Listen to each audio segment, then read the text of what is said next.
friends! So I'd love to share with you how to grow a little fruit tree. So as you can see, this tree is just a little bit taller than me. And this tree is 8 years old, and it's a standard size Bartlett pear.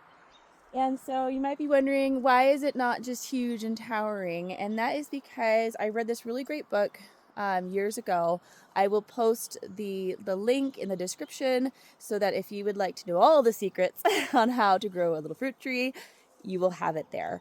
But the gist of it is that when you have a standard size tree, you're going to get a lot better quality tree out of it. And I'll show you, my apple trees are a dwarf, and I totally agree. So this tree, like, it's pretty thick, the trunk. And so it holds its branches and everything really well. It's a really healthy tree. It produces a ton of fruit. And my apple trees, I will bring you over. These are dwarf apple trees, and they are really, they're really just scraggly. They're not so happy. They don't produce a whole lot. They are only about, I think they're actually a year older, because I had got these before I read that book and got the advice to buy standard size trees. And here's another pair. And down here at the base, you've got these really thick branches.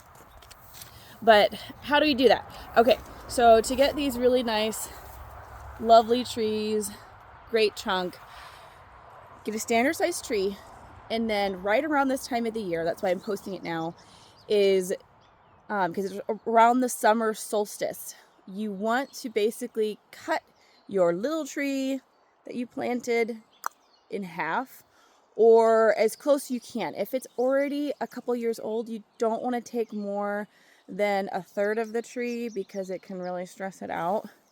But you're going to cut it down. And what that does is, in the summertime, your trees have already sent out energy into growing new branches and leaves and fruiting and other stuff. And so it's going to stunt the growth of growing up. And then it's going to force it more bushy and force it outwards.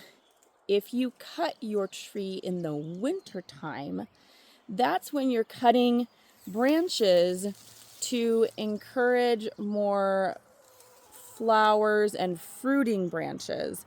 So if you were to cut the top in the winter, you're going to get tons of those, like, water sprouts or whatever they're called, where they just shoot up for growth, and you're going to get tons of leaves. You're not going to get what you want. So summertime, now is the time. If you have branches that are if they're growing in towards the middle that you don't want, or basically areas where you're like, I don't want this to grow anymore, this is a bad branch, it's a bad area, we're going to cut that out, or the top, you do that now. Okay, winter time is when you're going to trim some of this stuff back so that you get more fruiting branches for the springtime. Okay, don't cut for growth. Remember, winter time is for the stuff you want to grow more. Now, middle of summer or beginning of summer is when you want to stop something from growing. Okay, anyways, I hope that has helped you, and I hope that as you're doing that, you can do some trimming and things now to have a healthier, more beautiful fruit tree in years to come.